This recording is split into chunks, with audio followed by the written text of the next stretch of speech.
Our next speaker is going to be Christine Haugen, who is from right here at Caltech. She's a professor of English.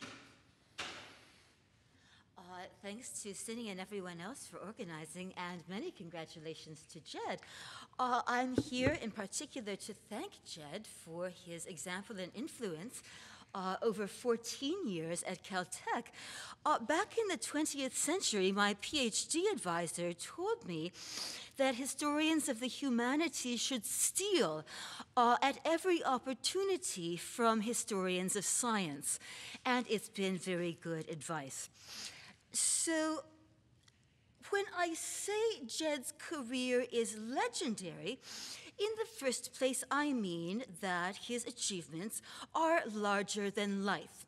His fame is wide. I also want to make a very specific argument that connects the past and the present of the history of science.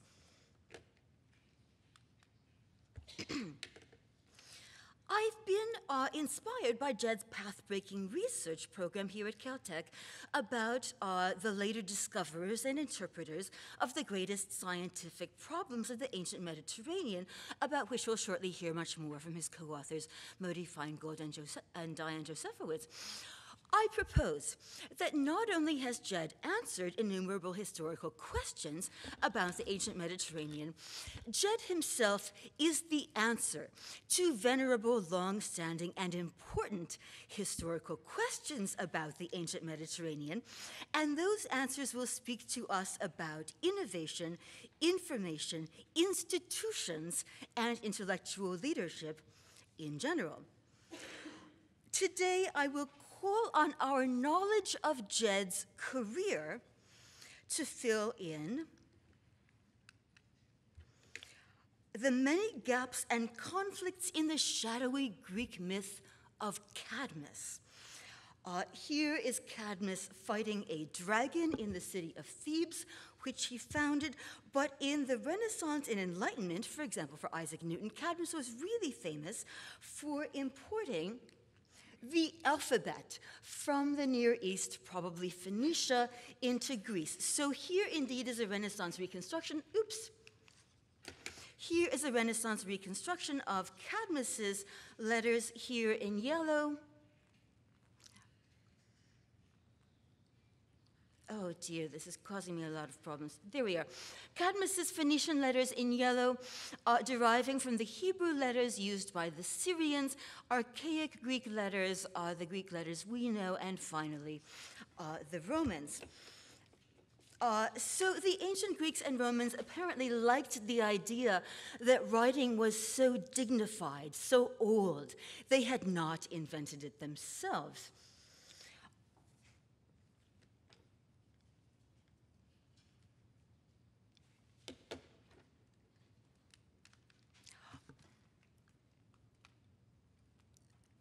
Oh, can I turn the screen to white? There we are. Okay. So I propose to take my method from the more adventurous historical scholars of the Renaissance and the Enlightenment, and perhaps from Jed's talk last night, embracing conflict, imprudently rushing into the breach, and clinging unshakably to my interpretive touchstone. We will find that Cadmus constantly advanced knowledge in a series of communities as he turned his letters into an instrument of research, discovery, and publication. And I will show that just as in ancient Alexandria, he contributed to the history of both the humanities and the social sciences. That's the movie Hypatia. So my first question about Cadmus, comes from historical chronology. When was he born? Like any good humanists, I went to the Chronicle of St. Jerome, which contains information about everything and everyone you might want and much more. So, two different testimonies tell us that writing was brand new in Cadmus's time. In the first place, one generation before, Moses had received the tablets of the law on Mount Sinai. On the other hand, one generation before, the sage Hermes Trismegistus had invented writing, according to the Egyptians. I am not here to adjudicate ancient Near Eastern cultural rivalries, but it is clear that this was a time of great cultural possibility. World historical events happened every day.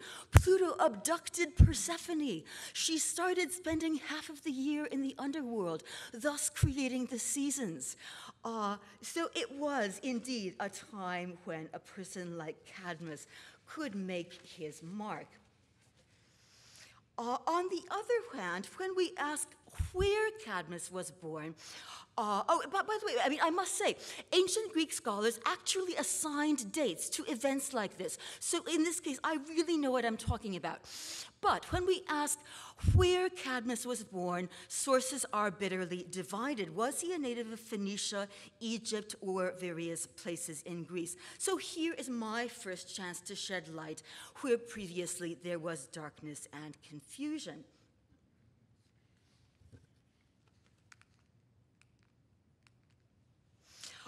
Jed's fascination with and expertise in ancient Babylon provides the answer. It was, of course, the ancient world's epicenter of mathematics and astronomy. I conjecture that Cadmus was sent to a famous all-boys school. There was mandatory chapel where he conceived a lifetime contempt of the polytheistic gods. He became skilled at video games like Assassin's Creed, Nebuchadnezzar, and Call of Duty, Garden of Eden.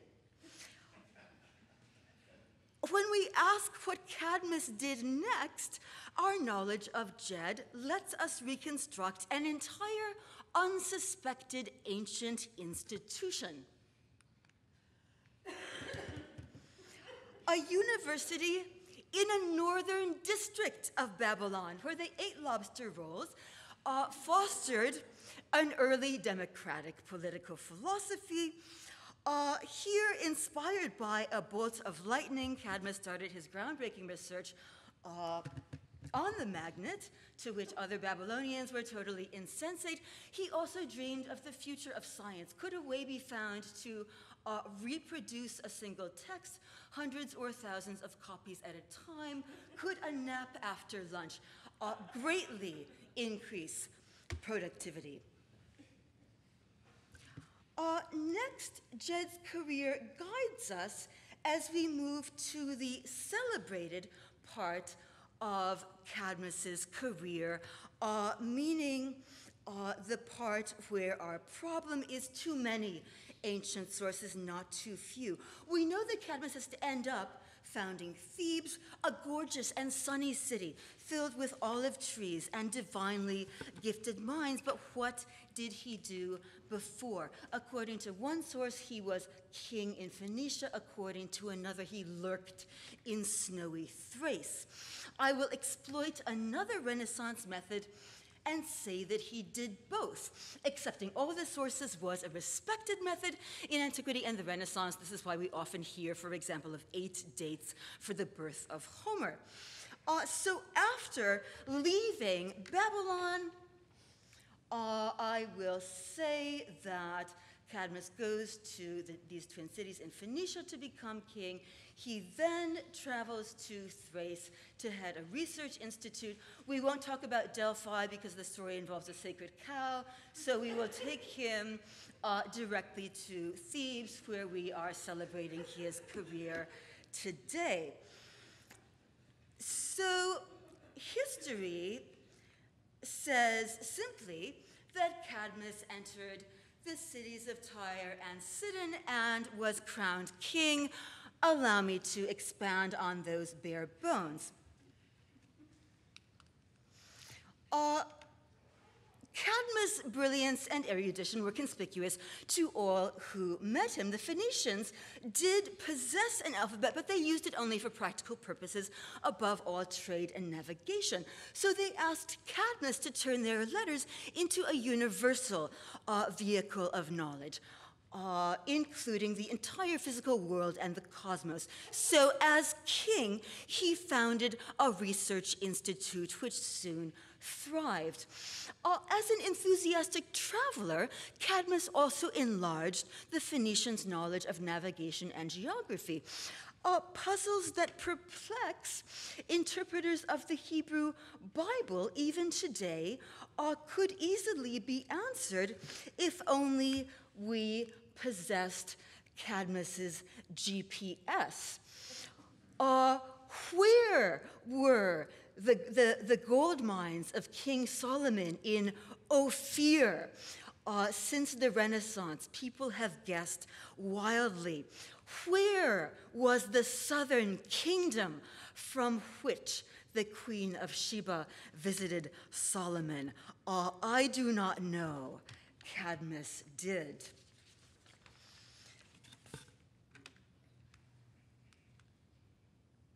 In Thrace, where Cadmus went next, his multifarious abilities and the letters were needed for even more reasons. In the Bronze Age, Thrace was a teeming laboratory of technology. For Cadmus alone, they invented the camera, the iPhone, and a magnificent cherry apple red electrical bicycle. They appointed him director of the Croesus Institute for the History of Science, whose rich library, inconveniently, was written entirely in pictograms. So Cadmus first used the letters for a massive data conversion program that allowed the Thracians to read what they themselves had written.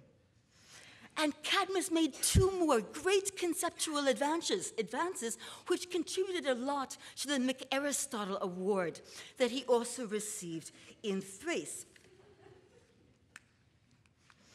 First, he devised a process he called publications, copying and distributing a text many, many times over a great geographical reach. Many a teenager learned to read for the first time on a folding tablet of The Creation of Scientific Effects, Heinrich Hertz, and Electric Waves.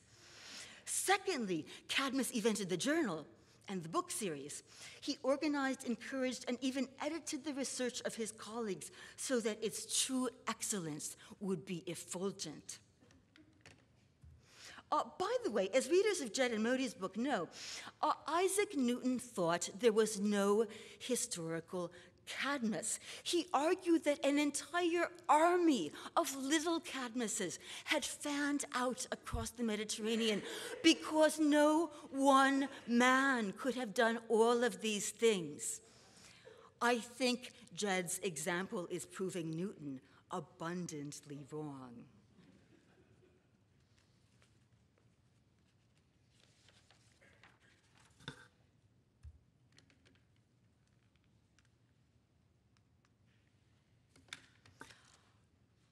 Cadmus' final triumph came in Greece, where he'd heard of a beautiful climate, Nobel laureates, and modern houses attached by Velcro to the hills. They had also eagerly adopted his letters. And Cadmus was irresistibly intrigued by the fame of a brilliant woman named Harmonia, who directed an institute for the study of the philosopher Heraclitus. He had propounded a startling theory of matter and motion and was given to dropping mysterious sayings like, "Everything flows." It was in Greece that Cadmus devised his most spectacular innovation, letters traveling en masse from one library to another, as if by engulfment or conquest. In fact, he did this twice. First, the entire library of the Croesus Institute from Thrace suddenly turned up in Thebes, bringing choruses of researchers in its wake. Second, Cadmus heard of a curious local institution whose founder had been devoted to the proposition that Francis Bacon was the author of the works of Shakespeare. This is actually true, and had ferociously collected books devoted to proving that claim. Soon, that library also turned up in Thebes. Let me now prove, in a heavily footnoted antiquarian treatise in the style of the 17th century, that this idea was given to Cadmus directly by the goddess Athena. This is an olive tree. That is an olive tree. Athena thinks that olives make good gifts. Books are a lot like olives. Jed continues his contributions to the intellectual community under the olive trees, under the direct guidance of Athena. You see, I received my art historical training under the humanists. But it's true.